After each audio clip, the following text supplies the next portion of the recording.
Good evening, everyone. Welcome back in. Another great episode coming up. Going to talk some college softball.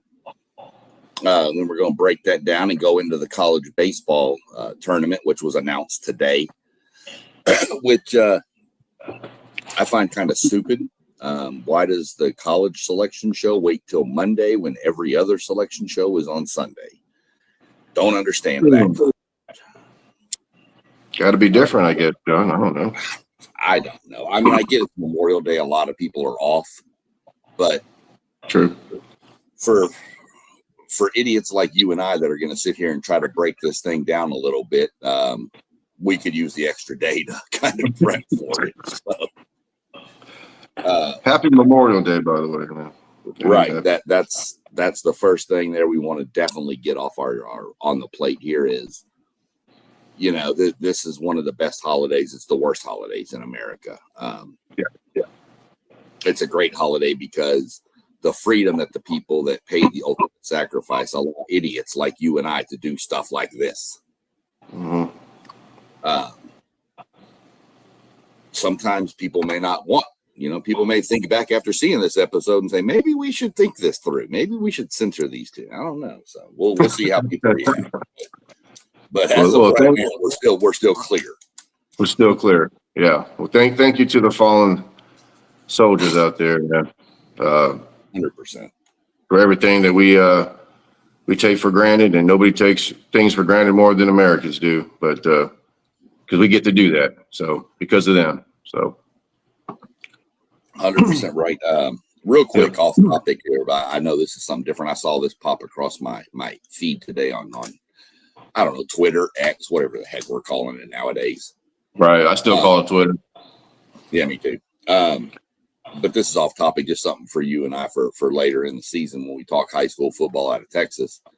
Dave Campbell's is trying to compile their top 10 quarterbacks all time in the state of Texas. Ooh. All time, huh? Yeah. I mean, most of those are going to be the last probably 20, 25 years. Maybe 30. Yeah, you're looking at, Andrew Luck. You're looking. Oh my God, the list is insane. So, if you get a chance to hop on your Twitter and look up Dave Campbell's, and you'll see him in some of the comments are just like, oh my God, it's going to be too hard to do, man. Oh yeah. So it'll be fun. But I mean, they've got the resources to do stuff like that. I would not attempt that. I sure do. But without further ado, I didn't get a chance. I was a little tied up today doing stuff, so I didn't get a chance to really type out the brackets in the comment section. So I do apologize for everybody that may tune in. I may try to type some stuff in as we move along when Doug's talking. Doug's going to pretty much take the lead more than I am on this softball. We have advanced through the super regionals with, I would probably say, one of the biggest upsets in sports in recent history,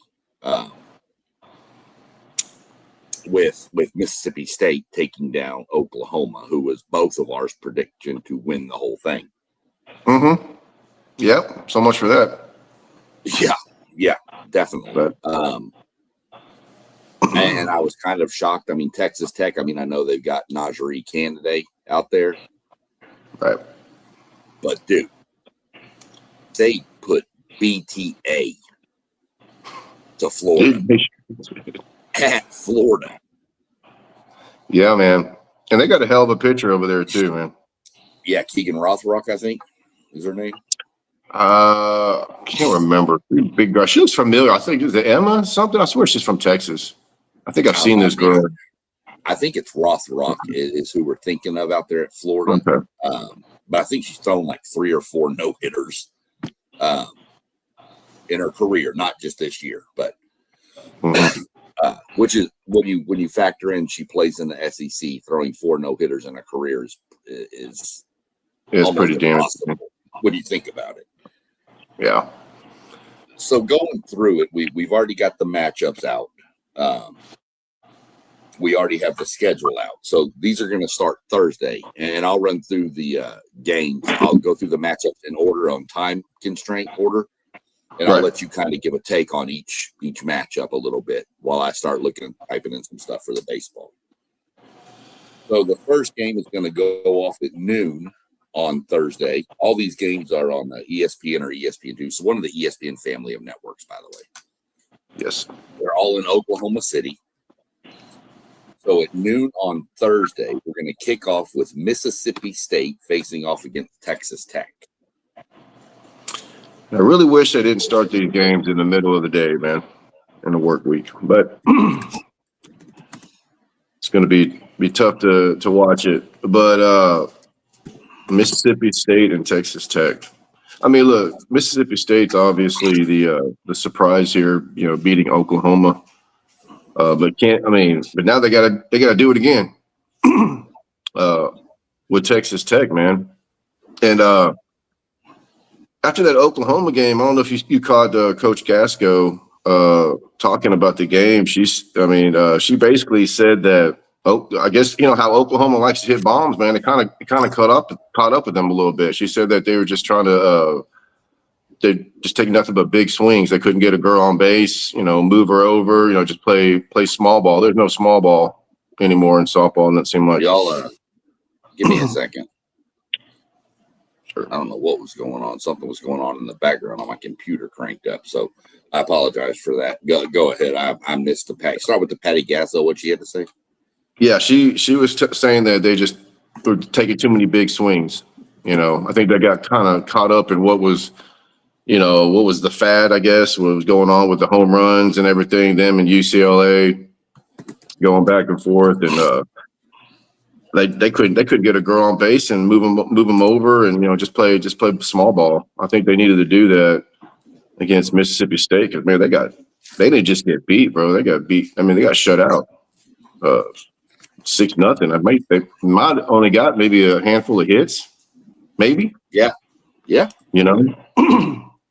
Yeah, I mean, I saw it was 4-0 or 6-0, and I was like, "What?" Yeah.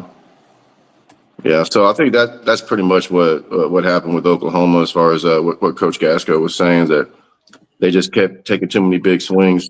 So, but hey, congratulations, Mississippi State. I mean, another SEC team. We got 5 out of 8. Yeah, that's pretty impressive, man. Yeah. Yeah, it's the breakdown. The breakdown actually went 5 SEC, 2 Big 10, and 1 Big 12. Yeah. So, all these schools in here, man. These are they play year round type. Type teams down here. So, but I don't know. I still like Tech in this game. We can talk about that Florida game if you want to a little bit. That had some controversy there. When Florida decided not to shake hands. I'll be honest with you, Sean. I'm not a big fan of that. I've heard all the excuses, all the reasons. It was an intense game, and I'm like, what the heck? When have these girls not played an intense? These are the top line softball athletes, man. Their whole lives they've been playing with these girls. So it's always been intense. And now you're kind of opening the door here. Now other teams are gonna be like, oh well, you know what? We were afraid something. Then they're not gonna shake. They're not gonna shake hands and stuff. And making the comparison to baseball, I can't stand that. Well, the boys don't shake hands. Well, the boys don't also talk a bunch of game in the dugout because they're gonna take one in the ear hole. You know what I mean? It's a different game. The concepts are the same. The skill level is the same. Swinging the bat's the same, but the game's not the same. So I wasn't a big fan of not shaking hands, but I don't know. What's your take on that, Sean? Well, I don't agree with the not shaking hands thing at all. Even translating it over to hockey, those are brutal series in hockey, and at the end they still line up, skate through each other, and the losers shake their hands and then skate off the ice while the victor, whatever. You're right in baseball. if you see baseball dugouts chirping at the other team, it's already been going on, and it's gonna eventually come to a lead anyway. It's gonna come to a head anyway. Right. Most of the time, baseball players are just like, come on, 26, things like that. These softball players, man, they've got chance. Mm-hmm. They go at it. They are intense, and you're right. Catching a softball while not good to the helmet, unless it's from that girl from Tennessee, isn't going to do as much as a pitcher coming in who's throwing 97 to the head. Right. And I'm not trying to make it like nobody should ever be hitting the head. I don't care. Hit them in the ribs, hit them in the thigh. If you're going to hit them intentionally, don't go head hunting. That's back in the 70s, man. Get that out of here. Mm-hmm. But I would I've seen 2 A&M kids get hit in the face this year in baseball. Ooh. Yeah. It was pretty nasty, but those were accidents. They weren't on purpose. I will say that the ball, you could tell, just got away. And wasn't that the game where like a Florida player, somebody was hit in the knee, and it may have been the Oklahoma game where somebody was hit in the knee and tempers kind of escalated, but she stuck her knee into it. I don't remember which game it was. I saw the clip on it. That might have been the Oklahoma game. I don't remember exactly, but that game, that Florida Texas Tech game just ended bad. That's the kind of stuff softball can't have happen while trying to build their brand. They've got a big brand; it's up and coming, but things like that shoot it down. Yeah, that's the only positive I can find on this is just a little extra attention for the sport, even though it's kind of negative attention.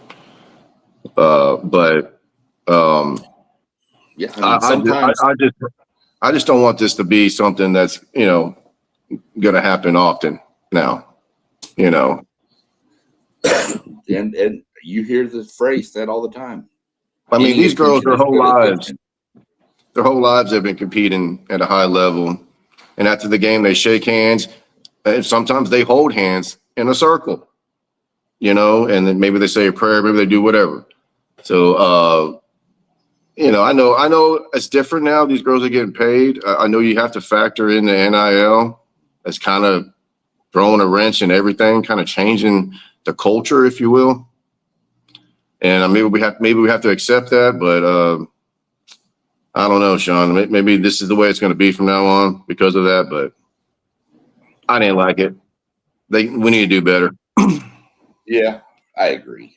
Like I said, and sometimes you'll take any attention, even if it's bad attention, because it is attention.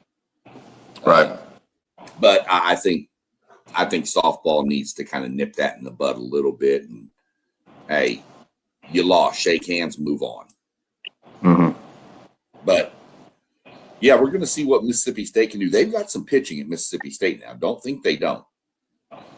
Obviously, man. I didn't know they did, but yeah, they've got 2 girls that are really, really, really strong at the top of their rotation. So we're going to see again. I'm not making any picks on this yet. I'll make one pick to win the whole tournament at the end of this because it's double elimination. Tech probably has one of, if not the best pitcher in this whole tournament. And unlike baseball where they can pitch almost every day, that's kind of a big plus for you. Yeah, that's a big deal. Like that. Sure. Yeah. It's not like you could roll out a Paul Skeens every day for LSU in the baseball tournament. So. Well, yeah. So for that reason, I'm going to go ahead and take Tech the payroll over Mississippi State. Congratulations, Mississippi State. But again, it's double elimination, so one loss doesn't kick you out. Right. So there's that. There's that. Follow that up with the game that you probably are more pissed off that it's at this time slot because of work would be 2:30 p.m., which is Tennessee versus Texas. Now, we all know Tennessee. We spoke about their pitcher. She's got, the fastest pitcher in the history of softball, things like that. Number one She got hit a overall. little bit though. She got hit a little bit though. Yep. So if that ball doesn't have the movement on it, I mean, baseball players will tell you, oh, if you're throwing 104 but it's flat, I can hit it. But now if you're throwing 101 with movement, I'm going to have a little trouble. So yeah, if that pitch is flattening out, then that Texas lineup isn't a joke. I've seen what they can do through the SEC. They can mash. But Texas has been a little bit up and down myself, I've noticed too. They've had some games where they've had to hang on and win these 10-9s and be down 3 runs in the 7th inning and have to come back. And they hit a walk off. To the credit, they do it. Good teams find ways, you know that. But I mean, give me your thoughts here. I'm sure we're going to see Pickens in the circle for Tennessee. So how you thinking this one's going to play out? Man, this is going to be a fun one, man. UT versus UT. Yeah. Honestly, man, I didn't think Texas was going to beat Arizona State. Arizona State was playing so well. I didn't think Texas was going to win it. I already know.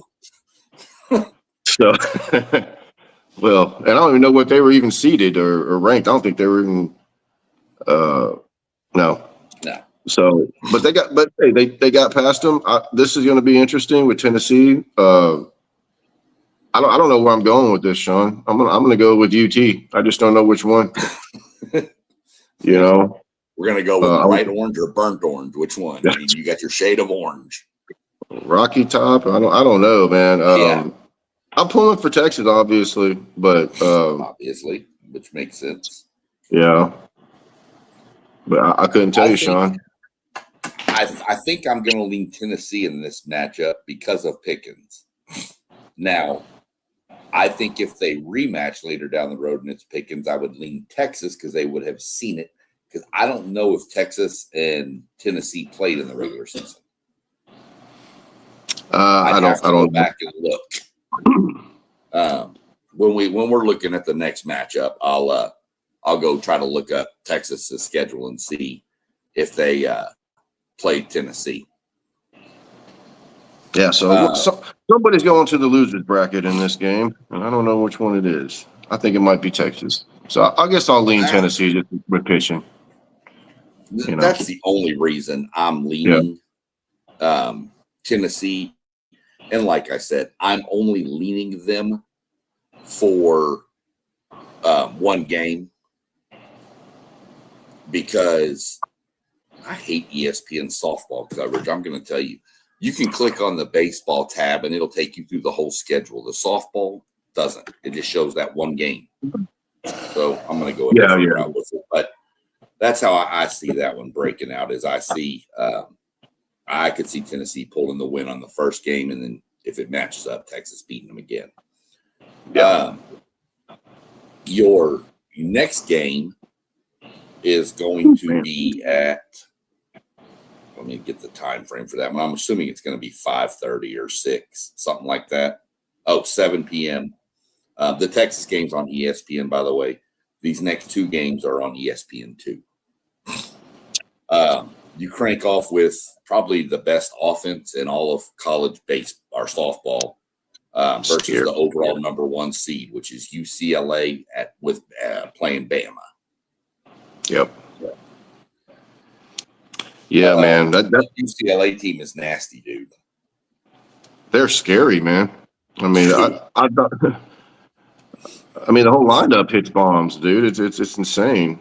And they got one of those coaches that's been there for multiple decades, I think. I don't know that lady. I can't remember her name, but she's been at UCLA for a while, my friend.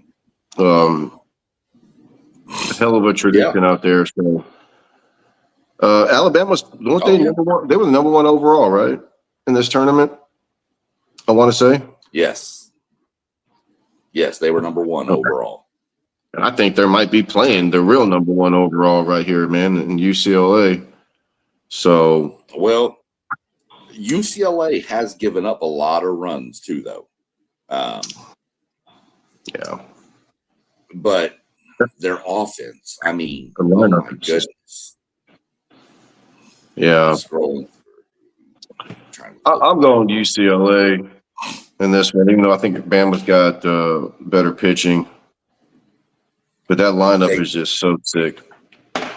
They did not play Tennessee. Texas and Tennessee did not play in the regular season. Okay, that's going to be fun, man. So I will definitely lean Tennessee in that for sure, since they've never seen Pickens. Yeah.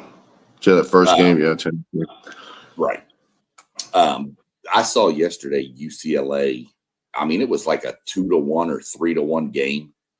And then the next 3 innings, they just put 11 runs up. And I'm just like, wow. I mean, all the talk all year was Oklahoma beaten with the home runs and the bombs. And what Wells did as a freshman was phenomenal. The problem is this UCLA team they do it 1 through 9 hitting. They all can just drive the ball. Yeah. And when when it comes to tradition, Sean, I mean, it starts with UCLA. I mean, when softball first started, it all came out of California first. Oh yeah. Back in the late 80s, early 90s, if you were a player, it was UCLA. It didn't matter where you were from. You were going to UCLA. So you were going UCLA, you were going USC, you were going Arizona State. Yeah, it was all West. All West, yeah. That's just how it was. I mean, Texas didn't have a program until maybe 95, 94, maybe. Yeah, I think A&M has won a national championship, but it was back in the day. I mean, it was a long time ago. I have to research that. I think they have a softball championship, but I'm not 100% sure on that. Okay. I got the Bruins. I'm going to go Bama. Bama has hellacious. They have great pitching. Yes, they do. And pitching can beat great hitting. We know that. So I'm gonna kind of flip this one from the other series. I'm gonna take Bama in game 1, but in a rematch, I'd probably take UCLA. Yeah, that's a good one. Blitz, Bama, blitz, man. So Alabama, and the first game. Okay, I can see that. And I don't have the bracket pulled up as to how it would play out to what brackets could meet for the championship, because I know there's 2 pods of 4 on each side, and then the winners come out. But I don't have that in front of me, so that's why I'm not going to pick a championship matchup. I'll just pick a champion. Right. The closeout game of the night is probably going to be one of the most interesting. Arkansas versus Nebraska. Congratulations to the Arkansas Razorbacks. First time. Is this ever making it? Is it really? Yeah. It's first time making it, man. Man, I thought they'd been there before. They've been good for a while. I thought they'd for sure made it before. And let me tell you, man, there's a travel ball organization down here in Pearland, over there in Shadow Creek, called Impact Gold.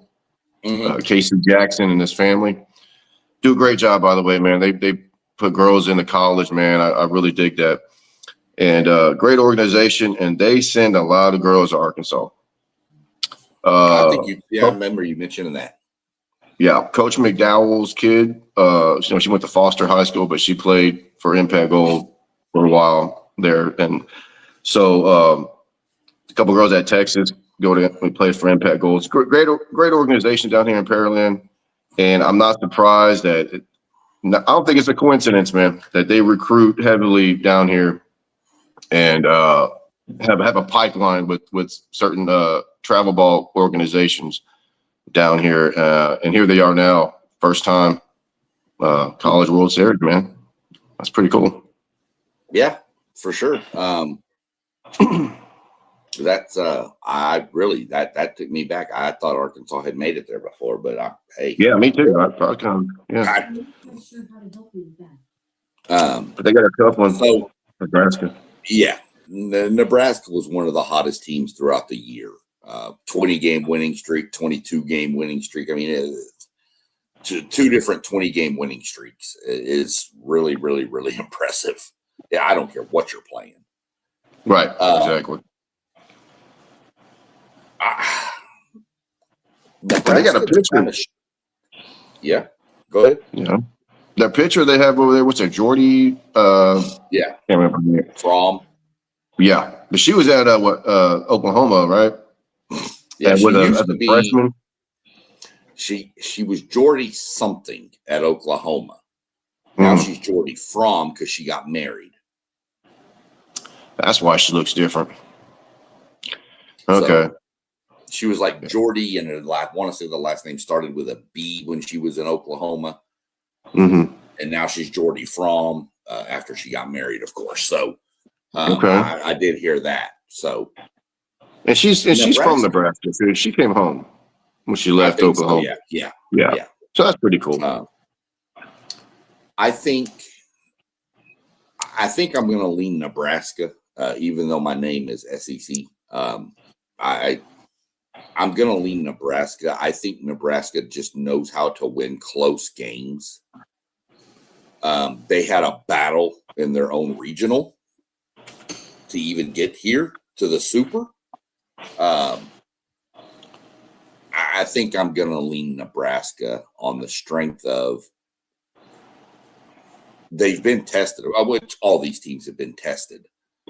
The SEC schools have gone through the SEC gauntlet. The Big Ten was really good this year in softball too, when you factor in some of them that aren't still playing. But you still got UCLA and Nebraska left, and to be honest, either one of those could win this whole thing. So I'm going to lean Nebraska versus the first matchup with Arkansas, and then we'll just kind of see how it plays out from there. Yeah, I'm with you on that. I'm with you with Nebraska.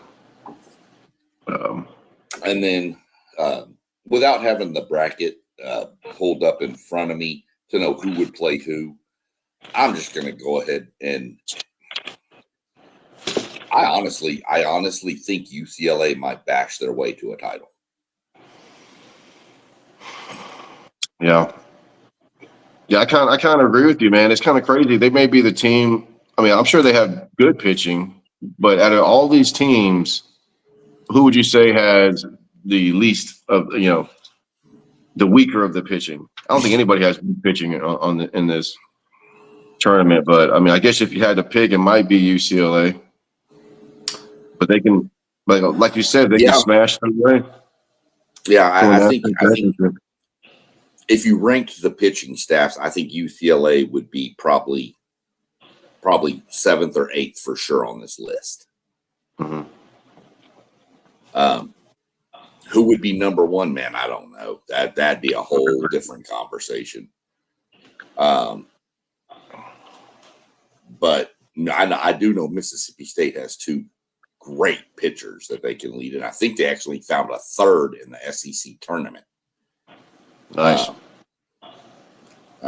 I'm trying to see if I can get the bracket pulled up real fast here so we can kind of see who's on opposite sides, so we know. I hope it turns out to be like Texas Tech and UCLA, even though Texas is coming off a national championship defending.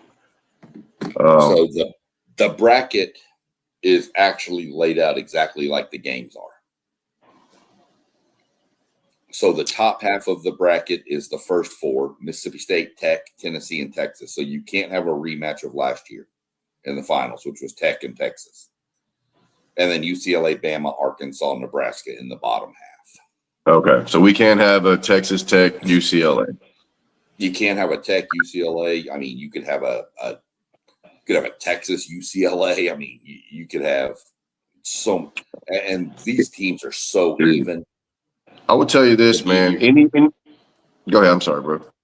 I was just going to say, these teams are so even to be here that trying to predict who's going to win this whole thing and whatever. But if I had to pick my championship series final right now, I'm actually probably going to lean Bama and Tech. Okay. I'm going to lean. Tech, well, think about Tech real quick before you jump into there, before where you lean. think about this Tech team. If they get the Najee Kennedy candidate that we know, look at what they did in their regional to win the regional, coming back from what was it, 8-0 or 7-0, 8-0, and put up 8 runs with 2 out in the 7th inning. And you know what? If that was an extras, yeah, and that could have been a run rule if they would have scored those 8 runs, in the freaking 5th inning or 6th inning. Mm-hmm. That would have been Dunsky. But because they scored late, because it was like 4-0 for a long time, and they scored late, so they had that last at bat, and I was like, what? And dude, from the moment they were down, as soon as they started got that first base hit, it seemed like they were about to win the game.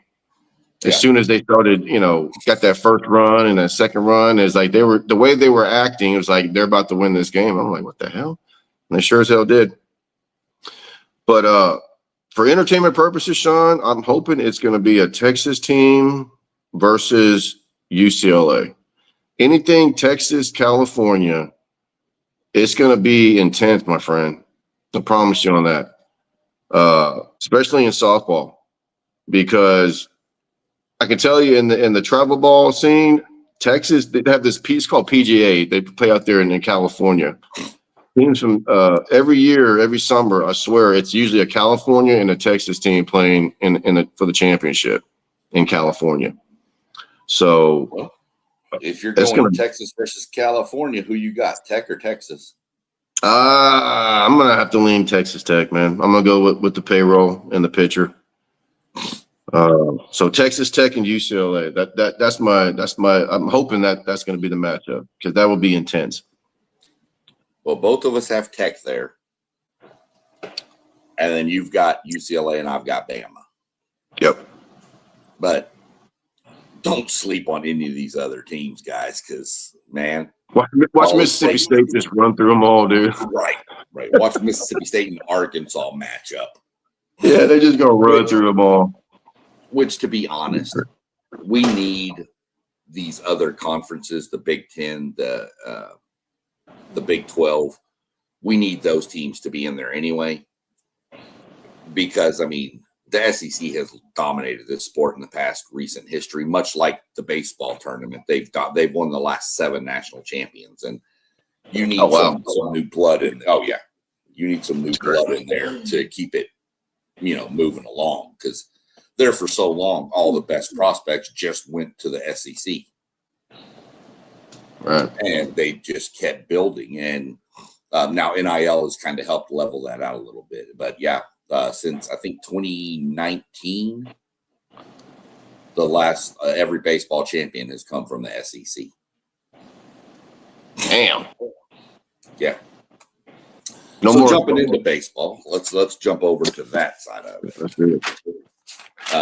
Get that rolling. We spent about 30 minutes on the softball side. Baseball is a big bracket here. Yeah, because same as the softball, 64 teams. Right, 64 teams. Yeah. But they kick off this weekend. I think kicked off their regionals on a Thursday. And I think baseball is doing all theirs are starting on Friday. They're going Friday, Saturday, Sunday, Monday. So that's a lot of baseball. Let's go. The way it's going to work is you're going to have your 4 little pods, which we'll get into, and there'll be double elimination. So winner of game 1 plays winner of game 2. Loser of game 2 plays loser of game 1. One of those teams is eliminated, then you move on. So you'll see how it breaks down if you follow it this weekend. But same as softball, same double elimination style.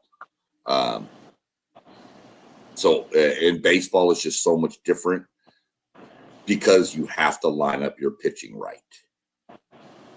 If you're the top seed, you're playing the 4 seed in your little pod, you're not going to throw your ace in game 1. You're going to throw your second or third best pitcher in game 1 and save your aces for further down the line. So most of these baseball teams, they're 3 deep, right, in pitching, you would think? Are they going to go 3? They have to go 3, right? Most are 3 deep. You have your Friday, Saturday, Sunday starters that you would use during the regular season. And then you normally have a midweek starter somewhere mixed in there. Normally that's like a freshman, sophomore, younger kid who plays your midweek game.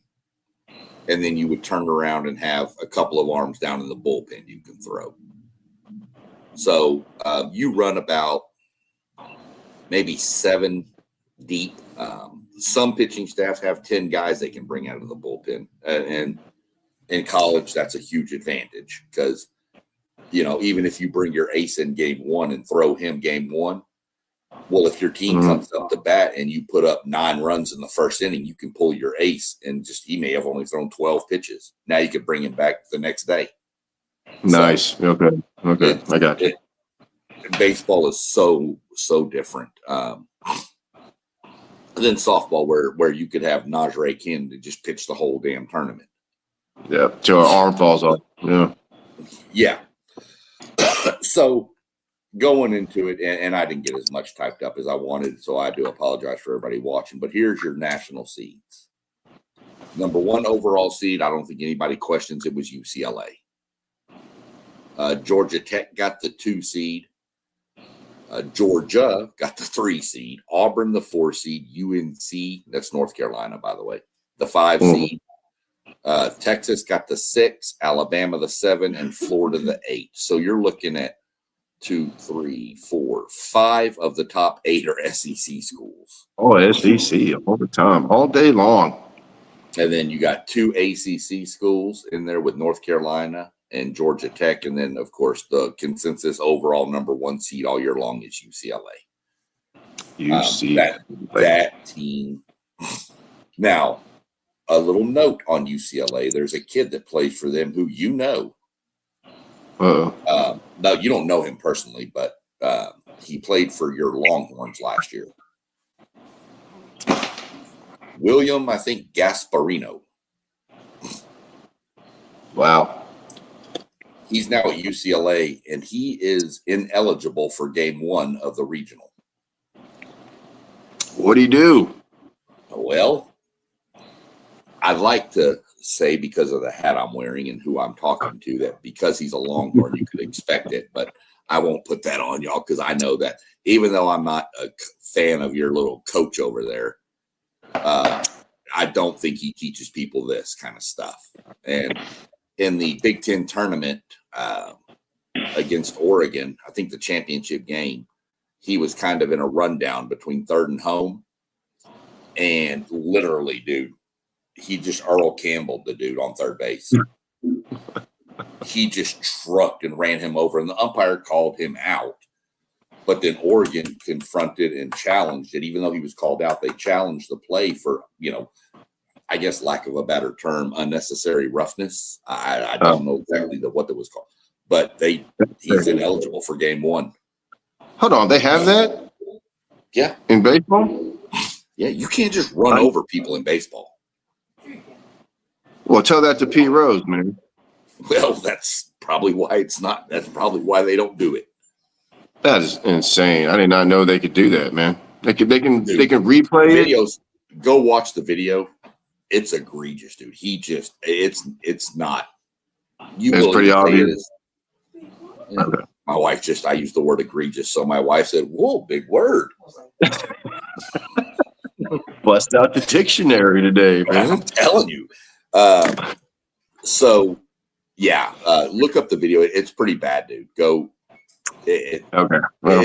You wouldn't agree. You would agree with the call. Now, being suspended let's be realistic. UCLA not going to have a lot of problems in their first game. Okay. Well. I'm sure that Gasparino is probably okay to sit out a game. Now, if you suspended him for the whole regional, this could be a problem. That's ridiculous. Okay. But one game I'll get because UCLA, their little pod is they play St. Mary's first. Poor St. Mary's, man. They've been in every tournament and they get matched up and they're just getting killed. Hey, man, they're used to it. They're out there in California, right? I mean, they play those, Well, that's the trick. They got UCLA has St. Mary's. They also have Cal Poly, who's not bad. Yeah, Cal Poly's a name in baseball, man.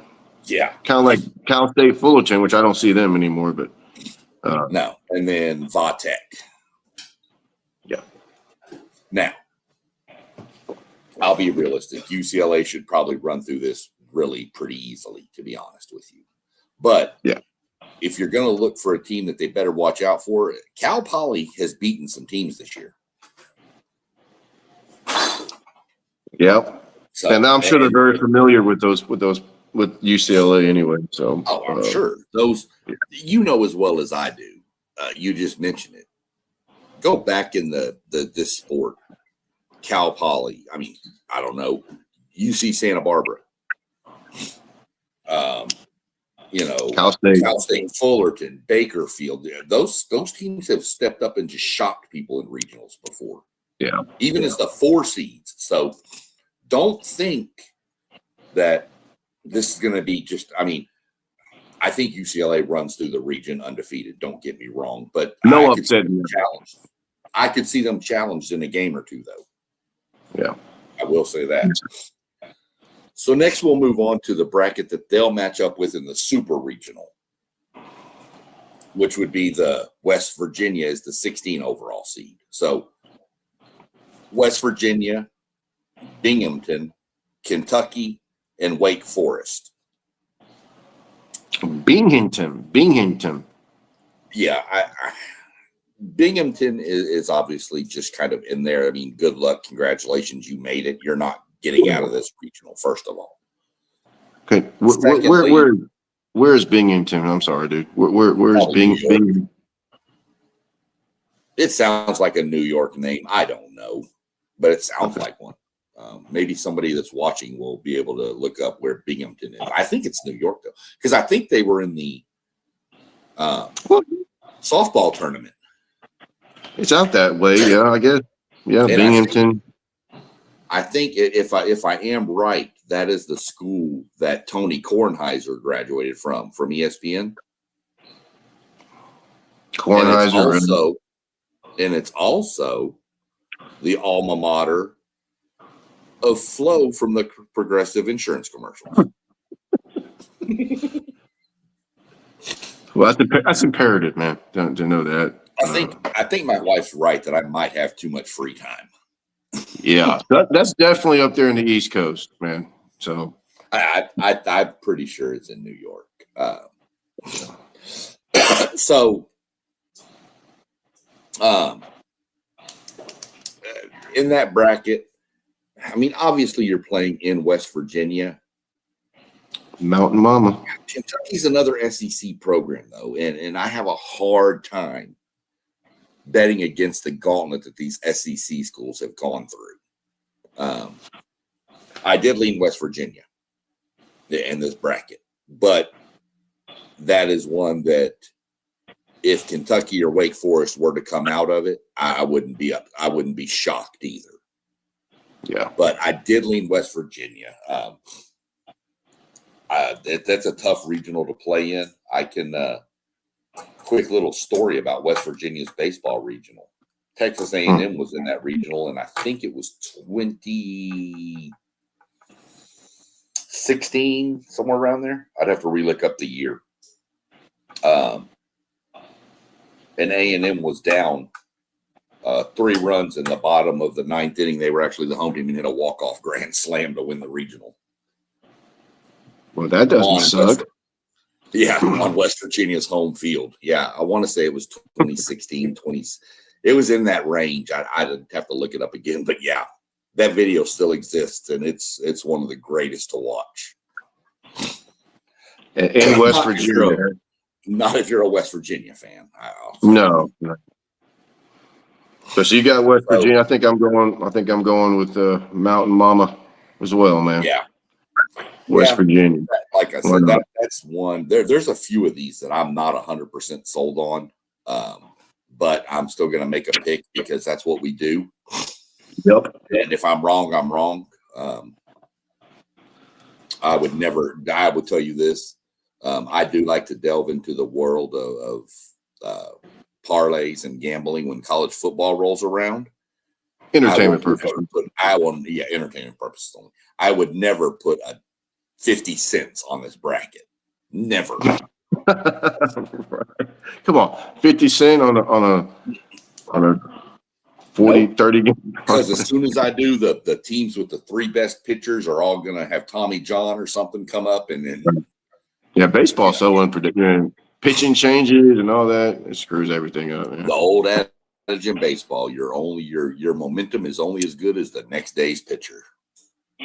So then we move down to the next bracket, and that will be the host will be in is it Hattiesburg, Mississippi, where Southern Miss is from?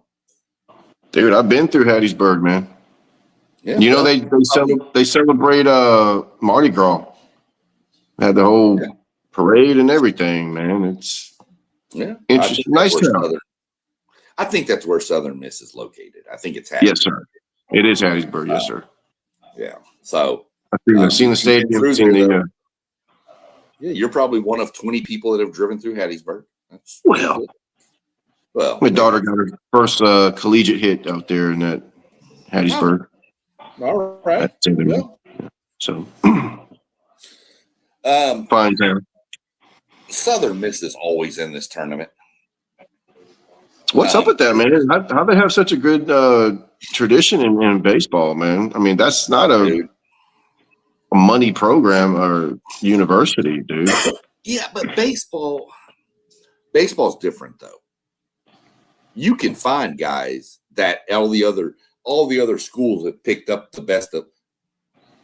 But if you have good coaching and you can take a 3-star prospect that nobody wanted and give it his only D1 offer to come to, you may have a guy throwing 98 miles an hour with nasty stuff. And then, of course, he might transfer, but this is always in this mix. But they're in a bracket. I see a couple of different stumbles here. The first game they're playing Little Rock. I'm assuming that's Arkansas Little Rock. Not Arkansas. Not for any country fans tuning in. That is not the Colin Ray love song, Little Rock. Great song. Very underrated song. They're also mixed in with Jacksonville State, who I know has beaten some teams this year because they took out a couple of SEC schools in the midweeks. And they're also tied in with Virginia. I don't know a whole lot about Virginia. I know Virginia's always good. They've won titles before, but I know their head coach left and is now at Mississippi State. He's somewhere in the SEC. And Jacksonville State, like I said, I know they can play because they've beaten a couple of SEC schools this year in the midweek. So I leaned with the home team, Southern Miss, in this one. Yeah. Just because the only teams in here that probably have the pedigree to have the experience is Virginia. That would be the only team that would be able to match what it's going to take to go through a tournament like this. So I went with Southern Miss. Plus, I like Southern Miss. I think they always have a really good program, so I'd like to see them advance out of here. Yeah, I think I would. I like to see Southern Miss advance. I like the smaller schools. This is especially basketball too, but basketball and baseball are the sports where these smaller schools can step on the stage with the big blue bloods and then go toe to toe with them and have a shot. In football, Southern Miss is not going to compete with Ohio State. It's just not going to, or Texas, or even an A&M. Well, they might beat an A&M. Well, no, they're not going to beat that. Come on. Not now. Back in the day, yeah. Back with Francione or something like that. Yeah. Please don't mention that name again. Okay. That name is banned in College Station. Who would have thought, man? Jimbo. Jimbo. Yeah. Who would have thought? Who would have thought? I know. It's weird. That bracket matches up with what I think is probably one of the really interesting brackets in the whole tournament. And that's the Florida, the Gainesville region. With you have Ryder, which every bracket, if y'all haven't noticed, has a team in there that's just in there. That's right. Ryder. You do have Troy. Troy's played pretty good. Tons of speed. But then you have the interesting one, which I didn't see this coming, is Miami's in that region too. I didn't know Miami played baseball. Oh, yeah. Oh, dude, really? I mean, Alex Rodriguez. Yeah, I guess. I mean, they played LSU in the Miami's a hell of a baseball program. But this matching up with Florida, I'm sorry to anybody that's in this region, but you're going home. Florida, dude, Florida has probably the top 1 and 2 pitchers in this whole tournament. Aiden King and Liam Peterson, and they're nasty. They're getting drafted. A&M took 2 or 3 from Florida at Florida. The first game they threw Aiden King. Aiden King wound up with like 15 strikeouts. Good Lord. And A&M has one of the deepest offenses in all of college baseball. And nothing. And I actually think we put up 3 or 4 runs on him. But it was just like 1 run, and they would put it, and then we wound up like they just blew us out. It was Aiden King and Liam Peterson are nasty. And that's what it takes in these regionals, because you got to win. If you throw your third best pitcher against Ryder, then you line up with Miami and you throw in Aiden King, and then the next game you play would be against coming out of the losers bracket. You throw Liam Peterson, you win, and you're out of this regional, and then you're on to the super, and now you're set up with playing like a Southern Miss, and you throw Aiden King and Liam Peterson, and bam, you win those 2, and you're on to the World Series, and you haven't lost a game. Wow. Yeah. Yeah. Florida's pitching staff is nasty. So they got at least 2 pitchers going to go and get drafted, probably. You think? Yeah, I don't even think they're eligible. I think they're both sophomores, and they're not draft eligible sophomores. I think they have to go another year. I could be wrong on Liam Peterson, but I don't think they're eligible for the draft this year. I'd have to look that up. Don't hold me to it. But they might be back next year. If those 2 come back next year, you might as well just pencil Florida in as the top overall number 1 seed going into the season. Good Lord. Okay. SEC. Yeah, well, I obviously have Florida rolling through that region. Okay.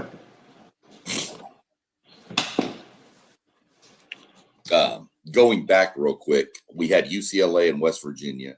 Those 2 would match up in the Super Regional. I've got UCLA winning that Super Regional.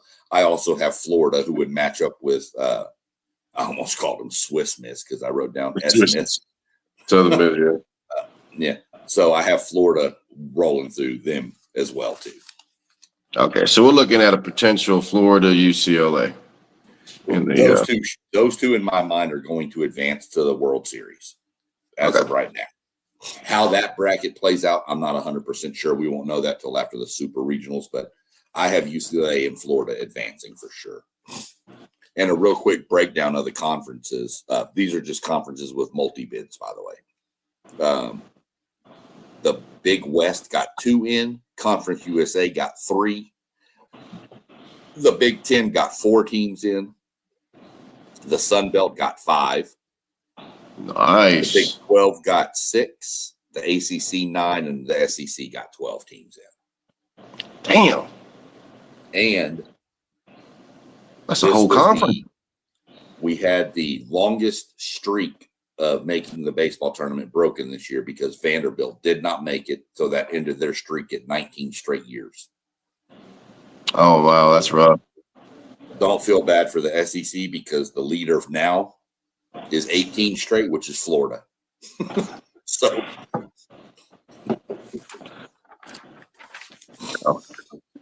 and then the comments will roll in about SEC bias or something. So, yeah, that's all it is, man. Yeah. Bias. Then we roll over to the North Carolina regional. UNC, Tennessee. They did not do North Carolina any favors. They paired North Carolina with VCU. Okay, VCU's decent, but should be handled. Virginia. But everybody's team they don't want to play in these tournaments, East Carolina and Tennessee are in this region. Tennessee. What's East Carolina got, man? They got pitching or hitting? I don't know so much that they're just a team. They're always in this damn tournament. And they always push people. Not necessarily saying they'd win it, but God, they play. They've hosted a regional a few years in a row. Oh, wow. It's just like Southern Miss. They're a smaller school that's just a program. Yeah. They find that player.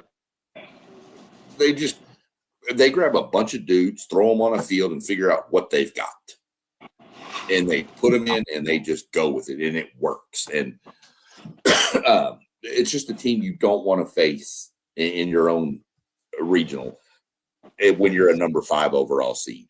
And UNC's hosting? Is it North Carolina? Yeah. They're hosting? Okay. Yeah, they're the host team. This is where I have my first upset coming up. I have Tennessee winning this region. Tennessee. Not SEC bias. I think Tennessee is. Tennessee has been slept on all year because, of course, Tony Vitello left and went to coach or manage the San Francisco Giants in baseball. People didn't know what was going to happen with the team and the program, how it was going to respond. They kind of struggled early and then in the beginning of but they've come on at the end of an SEC play. And I think they're putting it together, and I think they're, quote unquote, getting hot at the right time. Yeah. Now, it should come down to those two schools, to be honest, Tennessee or North Carolina. I just think Tennessee, especially if they match up in the second game they play after the winner's bracket, if they both win their first game and Tennessee takes North Carolina down and North Carolina has to win 2 in a row, I think Tennessee's got them. That was a tough bracket for me to pick out, and it shouldn't be as hard as it was when you're talking about the number 5 overall seed. That should have been an easier, I'm going to pencil North Carolina through. But when Tennessee landed in there, I immediately went, okay, I got to do some looking at this. Okay. So the Vols out of that little region. Yeah, that's what I have. Okay.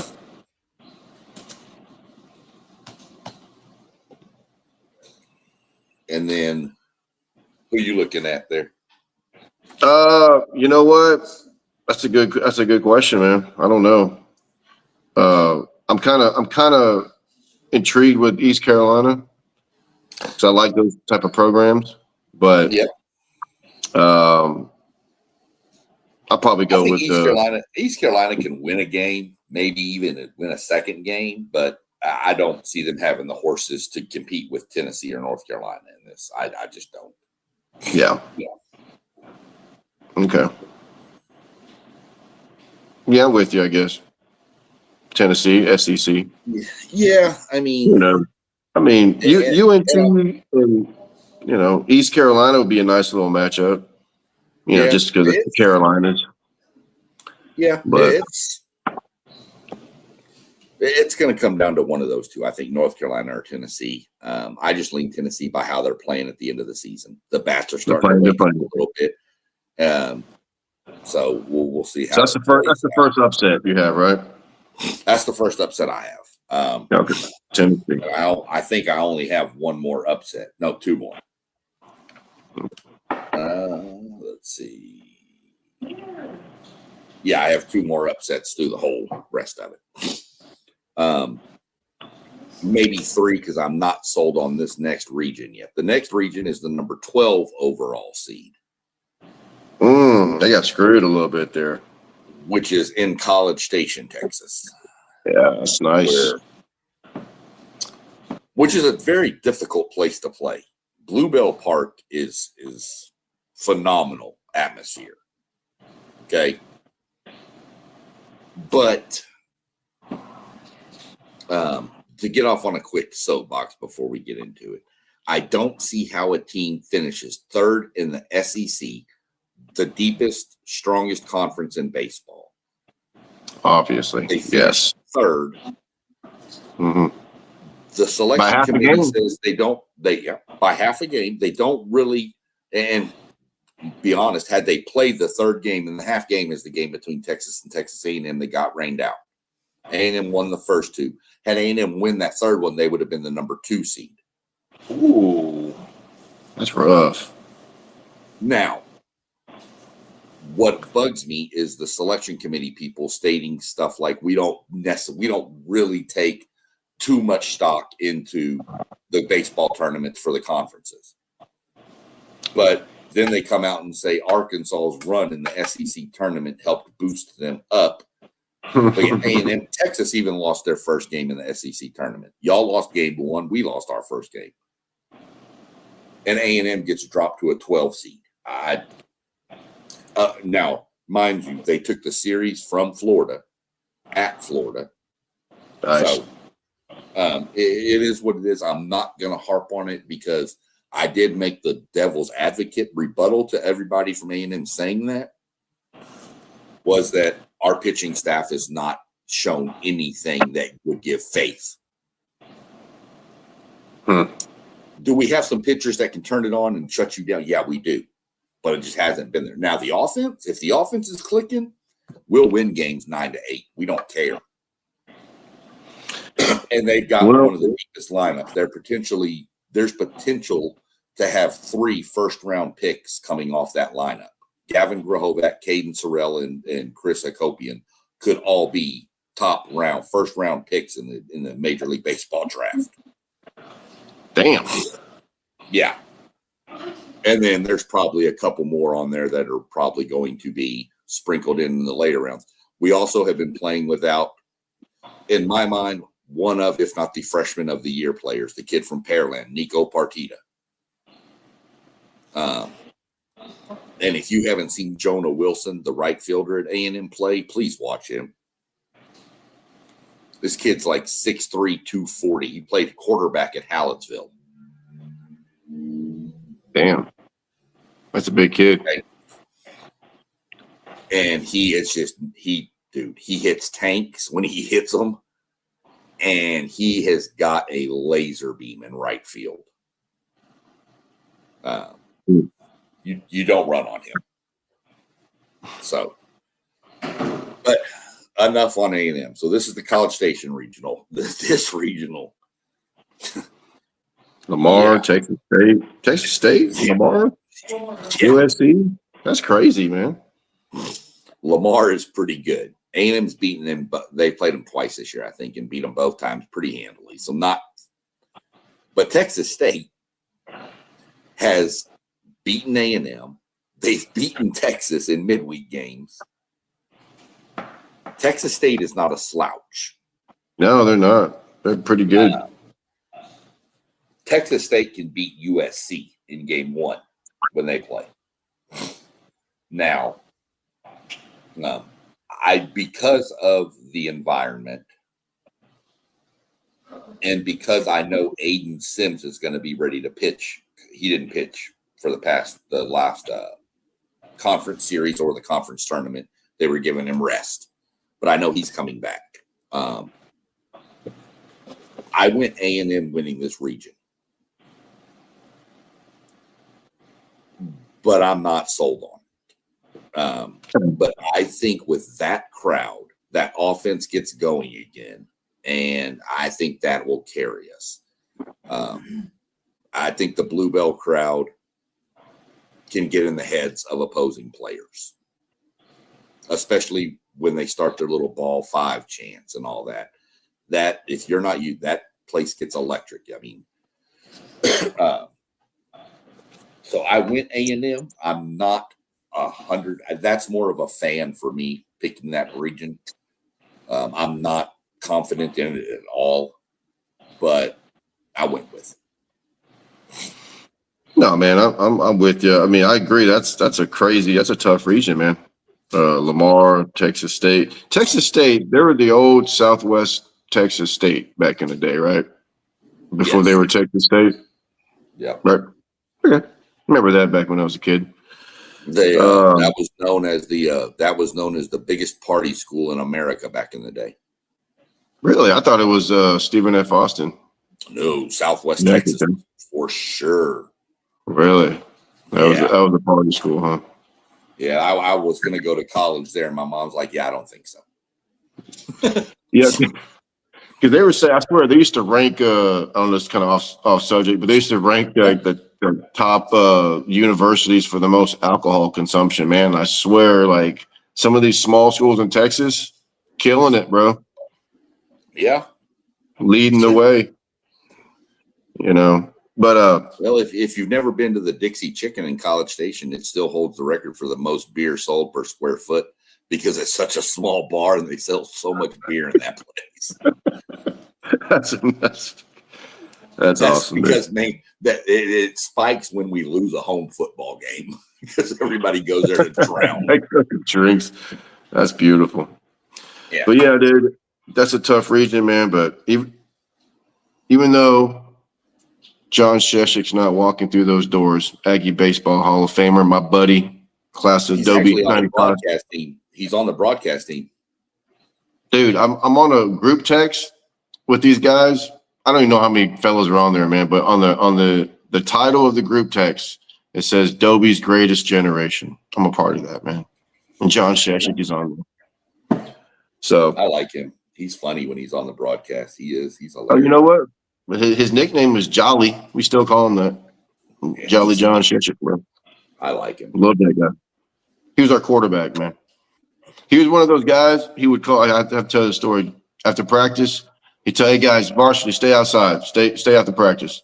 Like he's gonna, talk to the guys after practice. He'll wait till the coaches leave the field, go inside. He'll just put his arms around the guys. Hey guys, I just want the coaches to go inside, man. So we'll be doing tonight. Where's the party at? And the coaches think we're talking about football and we're talking about, we need to do this and do that. He's like, "Oh, are they gone? All right, guys, we'll be going tonight, fellas." He was one of those leaders, man. I got to switch hats since it's Memorial Day. There you go. So, going A&M, buddy. Let's go. Yeah, I'm getting with it. Then we're going to shift over to Lincoln, Nebraska. A lot going on up in Lincoln these days. So you've got Nebraska hosting with San Diego State, Arizona State, and Ole Miss. And this is where my second upset happens here. We're going to go with the full attire. There you go. Dig it. I don't know where mine are. My glasses are somewhere. These are my granddaughters. Sure they are. I can't get them right now. Yeah, they are, really. I'll sure. My wife's bringing me mine right now. Go ahead. Who you got here with well, I'll go ahead. This is my upset pick here. Yeah, I'm going Ole Miss. Ole Miss is so good. Here, we'll put on my glasses now. There you go. No, I can't see crap, so hopefully this is going to be interesting. There we go. Oh, wait. We're still getting decorated.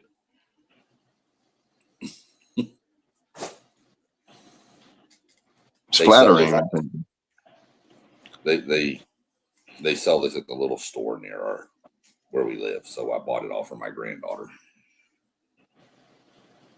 Nice. That's right. So I have Ole Miss because Ole Miss has really, really a really solid team, and they're playing really well right now, I believe. So I went Ole Miss in the upset over Nebraska here. Dang, okay. Nebraska's hosting though, right? It's in Lincoln. Yes. Nebraska is the host, but I'm going Ole Miss. They got nice fans in Nebraska. They do, and that's fine. Yeah, that's all. So you got Ole Miss. I like Nebraska. I'm gonna go Nebraska just because I like the people there. Yeah, they stood up. They're a good program. Yeah, they are a good program too. But they got great fans. They gave Ricky Williams a standing ovation at one time. Right. We went in there and won. So thought that was nice. The next bracket we come to is going to be, I think, a wash. I don't think there's even really much time spending much time on this. This is down in Auburn. Auburn's the host. They have Milwaukee. Well, come on now. NC State and UCF. I don't think it matters. Auburn's too deep on the pitching staff and their offense. Their pitching staff, I don't even think they threw their ace against A&M in the SEC tournament. And they put us down to 2 hits the whole game. Good Lord. Yeah. Okay. Auburn is really, really good. Another SEC team, man. That's just insane. So really, okay. So nobody really has a chance of beating them in that little region, huh? I don't believe so. Probably not. I don't see them getting beat there at all. I will go back here. Let me flip back my page. We've already pretty much said. We'll kind of pause here for a second. I took UCLA and Florida. We have them getting out of the super regional round and advancing to the World Series. So as of now, that gets us through the next little group. And I have Tennessee and A&M squaring off in the super regional. That would also be at Bluebell Park because A&M would be the higher seed than Tennessee. And I have A&M beating Tennessee. If we're playing at Bluebell, I like our chances. Our offense knows that ballpark really well. I'll take these off for a minute. So I've got A&M advancing out of the super regionals. And in the next bracket down was I had Ole Miss coming out. You had Nebraska, and we both had Auburn, and I have Auburn advancing to the World Series as well. Okay. And so that's where I'm sitting with mine. Before we get into the next, you had North Carolina winning that region, right? With Tennessee? Yes. Yeah. And then they play A&M, and who would win that matchup? I'd probably lean Aggies for sure. That would be a fun matchup. Those two have matched up before, and it's been pretty fun. To be honest with you, if North Carolina advances, I'd probably lean North Carolina because it would be in North Carolina. Damn. And then the next bracket would have been Ole Miss would win that region is what I had. You had Nebraska, and then I have Auburn. So I took Auburn over Ole Miss. So out of Nebraska and Auburn, who you got? I'll probably have to go Auburn. Yeah, I'm pretty sure. The smart pick there. Yeah. Real quick, before we get into, we have 4 more to go through, but we have a buddy. He's jumped on before with us in other shows, Anthony Manzano. So he said, hold on, let me jump back to this. Do you guys think Miami got put into the worst regional being in there with Gainesville?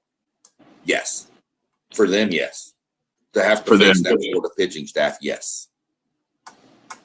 I agree with his next statement. He says the majority of the Hurricane fans wanted to go to Austin and be in there with Texas. I would like Miami's chances against Texas better than I like Miami's chances against Florida. Texas's pitching can be got. I know they've got Dylan Volantis and all that, and that's fine. But Texas's pitching has been got before. So I think Miami would have had a better shot there. I just don't think Miami matches well with Florida. I don't think many teams match well with Florida, to be honest with you, with that pitching staff they have. And they've got some guys who can match too. Blake Sear, that dude is a monster. ACC baseball guy, of course. Like I said, if A&M matched up with North Carolina, I'd probably leave North Carolina, but I have Tennessee taking out North Carolina. Just because I think Tennessee's getting hot and playing better now. And you got Auburn. He got Auburn with us, just like we did both. He had Auburn coming out of that region. But while you're there, Anthony, let me flip back and get your take real quick. Who you think would out of the regionals? I had West Virginia coming out of the West Virginia, Binghamton, Kentucky, Wake Forest. I think we all agree UCLA would go ahead and roll through their region. So that would, in my mind, I had West Virginia holding serve at home. You might lean more of a Wake Forest being ACC. You probably may have seen them more. But we both had UCLA advancing to the World Series. You have West Virginia too, and then UCLA. Texas and UCLA won't play till the World Series. We're just kind of getting through the super regionals right now because he said he has Texas upsetting UCLA. I hate to inform you, Texas is not getting to the championship game. Damn. I'll tell you that now. And then in your next regional, since he's popping up predictions real quick, Southern Miss. I have Southern in Virginia there, and then Florida plays Miami. Which we've already talked about Florida. So we have Florida going on there. The super regional for UCLA would be West Virginia. They're the 16 seed. One matches with 16, 2, 15, all the way down, through the list, just like the basketball bracket would be. So that would be the super regional would be UCLA and West Virginia. And obviously, West UCLA should run through that pretty easy. Jumping on to we're at 1 hour and 15. We got time here. We just want to be sure we don't hit that 2-hour mark. So, jumping into the next bracket, this will be Georgia Tech is your host. Which Atlanta. They're the number 2 overall seed. They get a bracket with UIC, which I'm going to assume it's University of Illinois Chicago, because of the conference they were in and who they played and stuff. I think that's UIC. Yeah. And then they're also in with the Citadel. Good old Citadel. And OU is in that region. Georgia Tech is going to roll through that. Easy. It's not going to be fun. So that would be, we already answered that one. That's an ACC team. When was the last time an ACC team won baseball? I mean, you said the SEC's been dominant, right? They've won the last 7 the SEC has. I want to say it was a Virginia, maybe. In like 2016, 2017. I'd have to look that one up. Who's in that? When the last time because I know like Coastal Carolina's won it. Right, I remember that. Like that. So I'd have to go look at when the ACC won the title. So I'll have to look at that later on and see if I can figure that one out. But I have Georgia Tech rolling through that. Georgia Tech. Now Florida State's hosting their own regional. As far as FSU, Anthony mentioned FSU in the Athens regional. We're going to get to the Athens regional coming up in a minute, and we're going to get to the Florida State regional also in just a minute. Next regional is going to be in the great flat state of Kansas. Kansas. Kansas is hosting, unfortunately, and they get Northeastern, Missouri State, and Blue Pig. Yeah, Pig Suey. This is the last upset I believe I have, and this is Arkansas. You got Arkansas, right? Yeah. Oh, yeah. I figure. Arkansas, Hunter Dietz on the mound. If he's healthy, he came out of the game the other day early. Don't know what happened there, but he said he wasn't feeling well. But then they started talking about X-rays were negative, so I don't know the whole story there. But Arkansas, I think Arkansas has just got too much pitching. And if the bats wake up for Arkansas, they can make a deep, deep run. Yeah, Virginia won it in 2015. I was right there. I think I said 16, but Anthony just went and looked it up, and he said 2015 would have been the last ACC champion, which was 2015. So 11 years. Damn. Yeah. Because remember, the SEC's only won 7 in a row, but I think Carolina won it in 18, Coastal Carolina. Mm-hmm. And then I think the SEC won the ones before that too. That is crazy. Yeah, they're the blue blood of college baseball, right? For the past decade at least. So I have Arkansas taking down Kansas. That would pair up Arkansas and Georgia Tech, and I have Georgia Tech beating Arkansas to advance to the World Series. Georgia Tech. Yeah, the Ramblin' Wreck. And here we go, Anthony. We jump into your Florida State team, who I believe should not be seated there, but whatever. That should have been A&M seed at least. But dang. That could be. Wasn't the Vanderbilt teams that were dominating with David Price and them coasting, winning, Coastal, winning and stuff. Yeah. But yeah, Vandy had the David Price years. They had Kumar Rocker years. Jack Leiter years. They had so many different. Vanderbilt was so dominant. It's not even funny. But rolling into your FSU bracket, Anthony, Florida State's hosting. This is a tricky little bracket here. Not necessarily the other, but the number 2 seed in here is a problem. They do have St. John's, which Florida State should handle. Northern Illinois University, I believe, NIU. Yeah. And then Coastal Carolina, who's been ranked pretty much all season in the top 25. At one point, they were up in the top 10. They've struggled a little bit down the stretch, but that Coastal Carolina team is scary.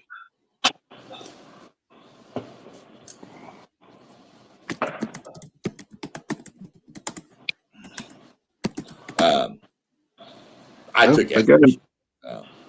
FSU, yeah. St. John's, man, that's in New York, isn't it? Way to go, St. John's. Yeah. Yeah. Red Storm or something like that. Okay. I didn't know they played that. So you like FSU in that one, so do I. Coastal Carolina's got a lot of tradition, so you just never know those guys. But I'm going ACC. Yeah, me too. I went Florida State there. This next region, what they'll match up with in the Super Regional would be Alabama is the 7 overall seed. Alabama State's in there. USC Upstate, which I think they were in the Alabama region in softball too. And USC Upstate? Upstate, weren't they in with Bama in the softball tournament? Yeah, I think so. You're right. And then Oklahoma State is the other team in there. Don't forget Alabama State, man. They won the SWAC. Yeah, we're going to go ahead and forget Alabama State. Wow. Hey, man, Alabama. You know what? Arkansas Pine Bluff had a good baseball team, man. We thought they had a shot. They lost to Alabama State. Yeah, they did. Yeah. And, it's funny. I got to tell you, though. I got to tell you this, man. My daughter goes to UAPB, obviously. And she told me they got a new baseball coach this year. And he's like, yeah, Dad, he's bringing in a lot of white dudes. So, I guess you have to in baseball. So that kind of they got a new baseball coach. That's all I know. So they're doing better. They had a shot. Yeah. I mean, they thought, they were there. If they win that game, they're in this tournament. But Alabama State, they won the SWAC. And who are they playing? Alabama, or are they playing? Oh yeah, they get Bama first. Okay. Yeah. But I mean, then they would probably play UC Upstate. I'm actually, I was wrong. I do have another upset here, and I'm going Oklahoma State. You're going Cowboys.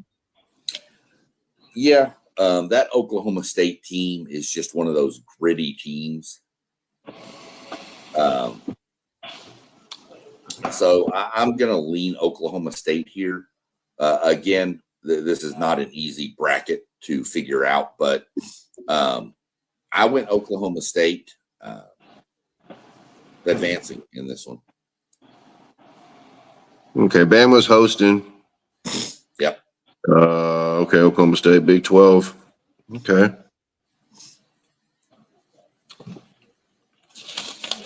What other Big 12 team is there that's any good? How many Big 12 teams are there? A Big 12 put 6 teams in. Oh, did they really? Yeah. Okay.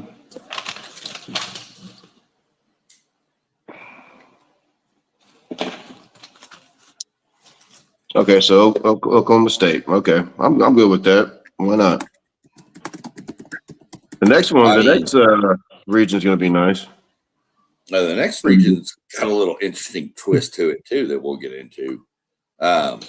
Anthony, our buddy, we need to get Anthony on the show with us sometime. We got to figure out how to send him a link so that he can join in, because this dude's got some good takes. Yeah, he's got some good.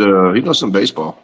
It's always good to have another person from a different school. Also, even football talks, baseball talks, doesn't matter. Being a Hurricane, that gives us another Hurricane fan on the show. So we'll have to work on that with him. And he really likes Oklahoma. Yeah, he had Oklahoma State winning that region and making a run. I don't know that they could win the World Series, but they're scrappy enough that they could put the fear in some of the top seeds. That's for sure. That's what I said. They are scrappy. So I had actually, if it links up with Florida State and Oklahoma State, I do have Florida State winning that matchup, just because it would be in Tallahassee for that reason. So, and Florida State has a really good pitching staff and bullpen. And I think that's what you really need in the super regionals. You need a pitching staff. So the next one, we have the Austin, Texas regional, which is where Anthony said he wanted to go, which I tell you it'd probably be better than where you are. Texas, Holy Cross, Tarleton State, and UC Santa Barbara. There's another one of those California schools. Yeah. Watch out for those guys, man. Tarleton. Now, here's my little side note on this region. Tarleton beat Texas, I think, twice this year in the midweek games. No way. Or they beat them once and they lost like 14-13 to them. Don't sleep on Tarleton State. They've got some kids from out there in that West Texas area too that, man, they just play ball. Oh, yeah, that's in Stephenville. Right. In Stephenville, Texas. You're right. I've been through there, man. They used to be Division II, I think. Yeah, they've moved up. They've moved up. They've moved up, and don't sleep on Tarleton State. I'm telling you, they could. Tarleton State could win this region. I don't have them winning this region, but they could. But don't sleep on UC Santa Barbara either. So I'm telling you, man, these little California schools, man. You never know about them. Now, Holy Cross, I'll be honest with you, Sean. When I think of Holy Cross, I think of Rudy. Because that's where Rudy had to go. That's like a little Notre Dame junior, isn't it, over there? It's like you go to Holy Cross first to try to get into Notre Dame. Isn't that what Rudy did? Into Holy Cross? I haven't watched that movie in so long. I have no idea. That's what I think when I think of Holy Cross, man. I think of Rudy. I'll go ahead with your. I'll let you take the lead on your because I have Texas winning this, and I'll let you give your talk. But I had to throw my jab in that Tarleton State has beaten Texas. So, and then Anthony, I see your next two comments and your questions. I'll get to those as soon as Doug finishes his. I still got Texas in this region, man. I mean, they're in Austin. Yeah. Okay, Tarleton. Okay, they beat them a couple times. Who's Texas got to play first? Holy Cross. Yeah. Okay. Yeah. Oh, Tarleton. I mean, they got to play this Santa Barbara team first, man. I mean, right. You may not even have to face. You may not even have to face Tarleton because if they lose to UC Santa Barbara and then for some reason lose to Holy Cross, they're out. So, I don't see that happening, but we'll see. No, man. I got the Longhorns, man. Come on. Yeah. SEC. Hook 'em. They got the best coach in the country. No, I don't mean that. Dude. Yeah, maybe the best pitching coach. Is that okay? Max Wiener. What a name! Alone. That's beautiful. So you've got Texas. Real quick before we jump into those, let's go ahead and hit the region they'll match up with before we hit Anthony's comments. You got the next one is the Eugene region, which is Oregon. This is the only one team has massive travel in this region. You have Oregon, Yale, Washington State, and Oregon State. Yeah. Poor Yale has to come across the country, and the rest of them got to like hop an Amtrak or something. What is going on here?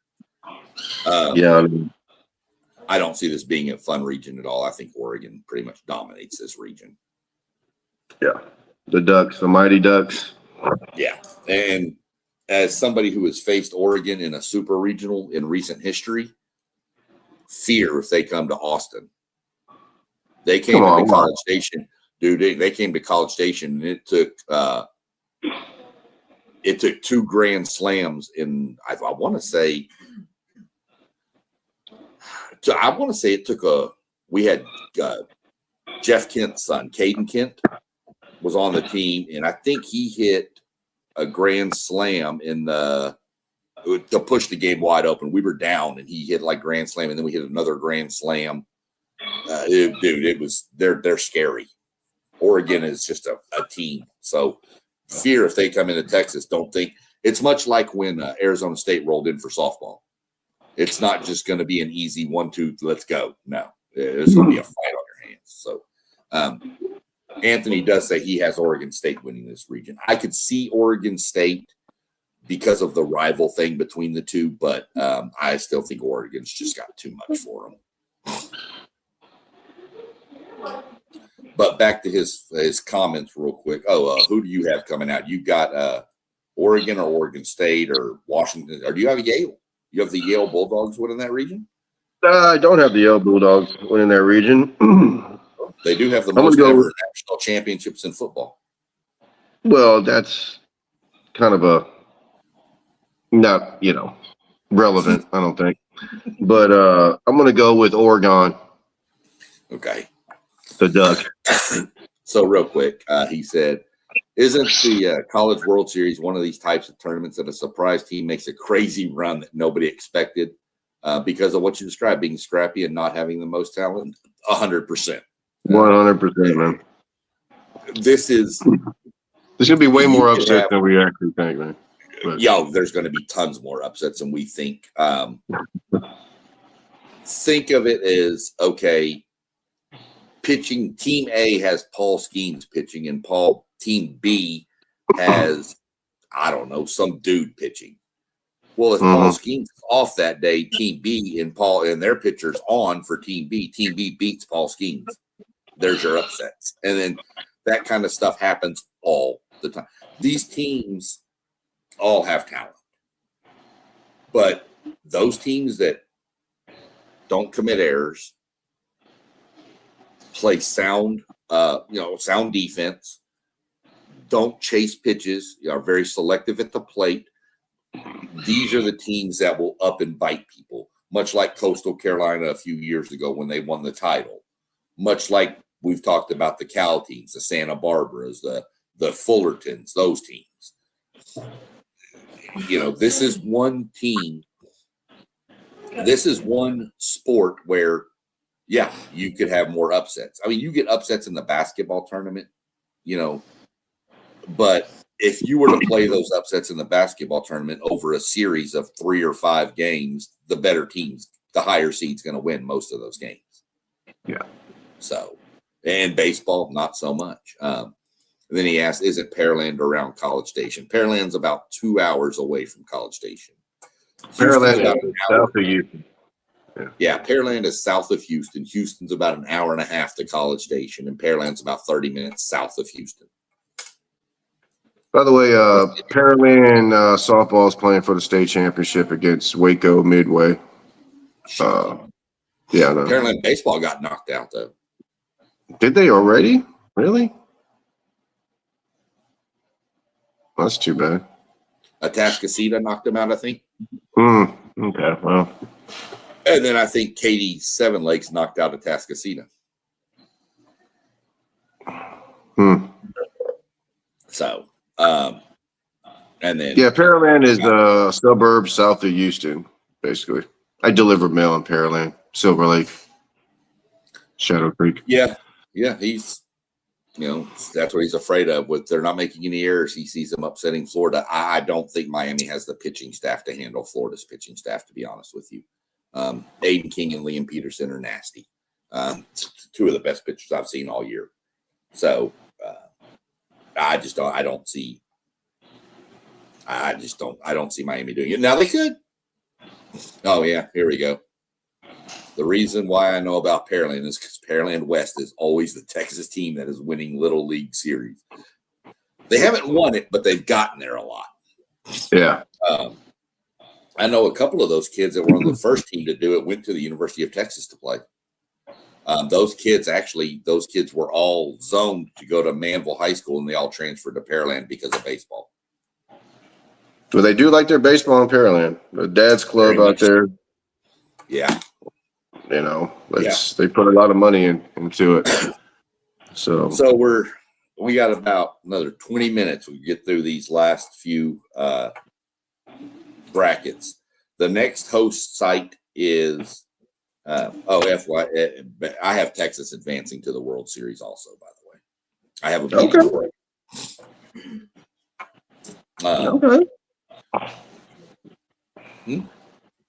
What'd you say? Oh, sorry. My wife said something when she was talking to her mom. So I've got the next host is down in Stark Vegas. Mississippi. Yeah. And Cowbells. Mississippi State, Lipscomb, Louisiana, the Raging Cajuns, and Cincinnati. Now, I know these other teams, Louisiana and Cincinnati and stuff, have had good years and whatever. Well, let me just tell you a little thing to put on their notepads on their travel. You have never played in an environment you're fixing to play in. What, Mississippi State? Do they got the Cowbells too, or what? The dude, that place, they call it the Dude. Duty Noble Field, I believe is his name, and they call it the Dude. And let me tell you something. As electric as A&M gets at Bluebell Park, Mississippi State is about double that. They pack about 14,000 in for every home game. For baseball? Yes. Good Lord. Dude, they did a poll of SEC players and said, what is the best environment on the road you've played in? And every player said Noble. Duty. A couple said Bluebell, but it was mostly Duty Noble. Wow. And let me tell you, that place, they don't have any idea what they're walking to. It's much like the box over at LSU when they were good. But it's almost like the box on steroids. Dude, it's if you get a chance, watch a Mississippi State game in this regional, especially if it's a night game. You'll be like, what in the world? It's insane, dude. It's I mean, it's crazy. It's insane. Gotta love college sports, man. That's crazy. I never even thought of that, man. Mississippi State baseball. I know they're pretty wild in football. The games just because of those cowbells, but I'll get into some of your stuff here in a minute, Anthony, because he's getting off into high school baseball real quick. I want to run through these brackets before we get close to our 2 hour. We can't go over 2 hours. So I have Mississippi State destroying that region. Just they're good. They're really, really good too. SEC. Well, it's just that. And then Anthony, you asked about this earlier. Who's in the Georgia region? Georgia, I'm penciled them all the way through to the World Series. Georgia has LIU. Liberty, LIU, Boston College. No, that's Long Island University. The Sharks. Liberty and Boston College. So we're not going to spend a lot of time on that because there's not a reason to. Georgia has a kid by the name of Daniel Jackson. And that's the only name you need to know from that regional. Daniel Jackson. Okay. Catcher. He was a catcher. I don't have his final numbers, but I'm going to tell you he put up at least 27 home runs and 25 or 27 stolen bases. Damn. Okay. And he's a catcher. I think you ain't supposed to do that. Triple crown in the SEC. I think he won the Triple Crown in the SEC. As a catcher, RBIs, man. Yeah. Homers, average, and RBIs. I think he won it. So. Wow.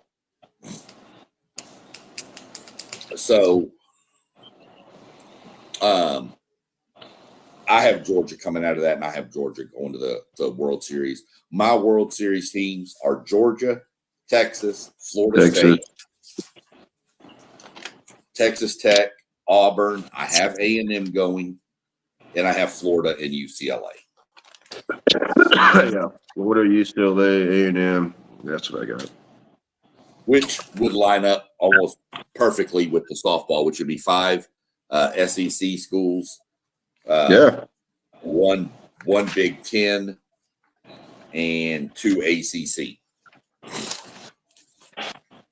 which is about how it's probably going to break out anyway, to be honest with you. The SEC is going to have at least 5 schools in there. So that's our breakdown of it. To get into some of this, Anthony has dropped down us. The most dominant high school program in baseball over the last few years, Pearland. Pearland, South Lake. In Texas, man, you're talking Pearland, South Lake Carroll's been up there, Atascocita, the Katy programs, Katy 7 Lakes. Cedar Park's always been good in baseball. Midway up in Waco is they're more softball. Midway. Pumpkinville has always been a good baseball program. Argyle or Aledo is nasty in baseball. Oh yeah, Aledo's good at baseball. You're right, man. Baseball, football is Aledo's thing. Yeah. Those are some of the best programs in Texas. Pearland's probably the most consistent, maybe. Yeah, I mean, some of these others have come up recently, but Pearland's normally, and there's normally one out of Fort Bend, Clements, or one of those schools. Normally, is really good. I know a few years back, Clemens was the number one team in the nation.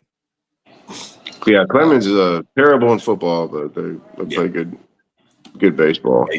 But they, Kingwood used to be really good in baseball. So did Alvin. True. Alvin High School used to be really good. Of course, when you have Nolan Ryan pitching, you are supposed to be pretty good. Deer Park at one time. Yeah, Deer Park. Andy Pettit. Yeah, Andy Pettit's boy there. So there's it's hard to do that, to be honest with you, Anthony, in a state the size of Texas, because there's so many programs that just baseball's a little different, man. I don't know. I guess Pearland would be I guess they're usually there. Yeah, I would say Pearland's the most consistent big program, in my mind.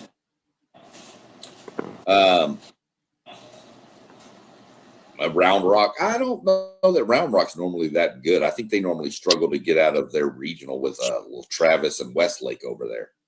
Yeah, Westlake usually takes baseball pretty good. So Lake Travis is normally, you got some decent teams too. His picks are, he has UCLA, Florida, Georgia, Georgia Tech, Virginia, Texas, Texas Tech, and the Aggies. A lot of Texas people there. Yeah, Texas Tech, Aggies, and Florida. I like Georgia Tech too. I was thinking Georgia Tech. Well, to be fair with you on this point here,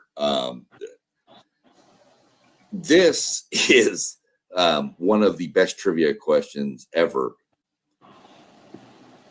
What two Hall of Famers played on the same baseball team in Texas?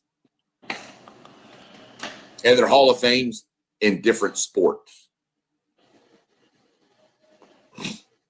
Well, one's not in the Hall of Fame yet. I don't think either one are in the Hall of Fame, but they will be. But your quick little answer is they both were pitchers in Highland Park.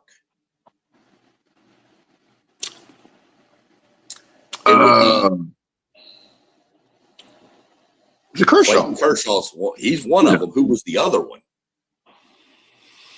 Wasn't Matthew Stafford? That's who it was. Was it really? They were both pitchers on the Highland Park baseball team. Get out, dude. They're buddies. I forgot about that, man. Yeah. So Matthew Stafford was a stud pitcher too, huh? Yeah, but he chose football. Worked out pretty well for him. Yeah. Good choice, man. Good choice. Damn. What is the most intimidating SEC ballpark to play in, where even the best teams struggle? Man, sound like Mississippi State to me. Well, what are you describing? If you want me to rank them, I'll give you my top 5 that I would say are the hardest. Number 1, Mississippi State, hands down. Number 2, I'm throwing Blue Bell in at A&M.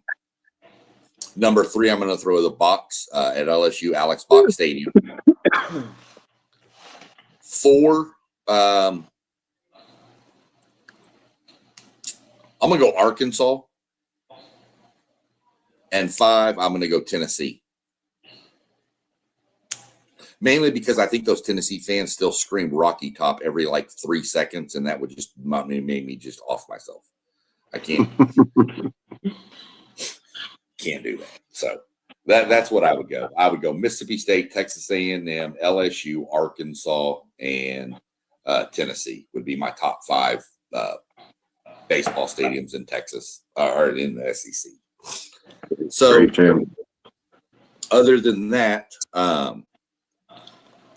guys, we have some stuff coming up on the show this week on the WTP Sports Dudes. Go like, follow, subscribe to all of our channels. Are scrolling at the bottom down there.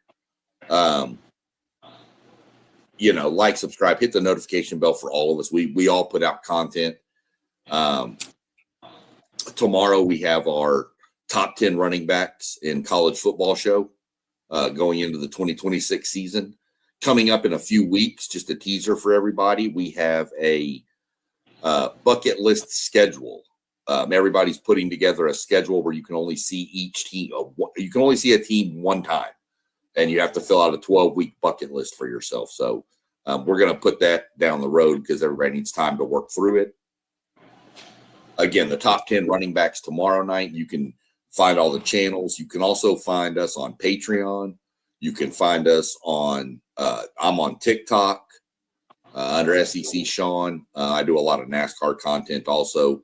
But go like, subscribe, join, share, comment, do whatever you need to do. Like I said, liking and subscribing. We don't ask for anything. We're not asking for money or nothing. Just makes us grow and get bigger. So other than that, I'm ready for a week of baseball, and we'll get together and see where it goes tomorrow. I'm real interested about everybody's list for this running back ranking. So we'll see how that goes. But don't forget, I'll send you mine tomorrow. Yeah, send me yours tomorrow. Don't forget, we got softball and baseball. Softball kicks up Thursday. Baseball kicks up Friday. Keep tuned in. And keep on board with it. So when y'all see us go live again, we'll probably go live with college baseball again with the right before the World Series after the Supers, like we did with softball.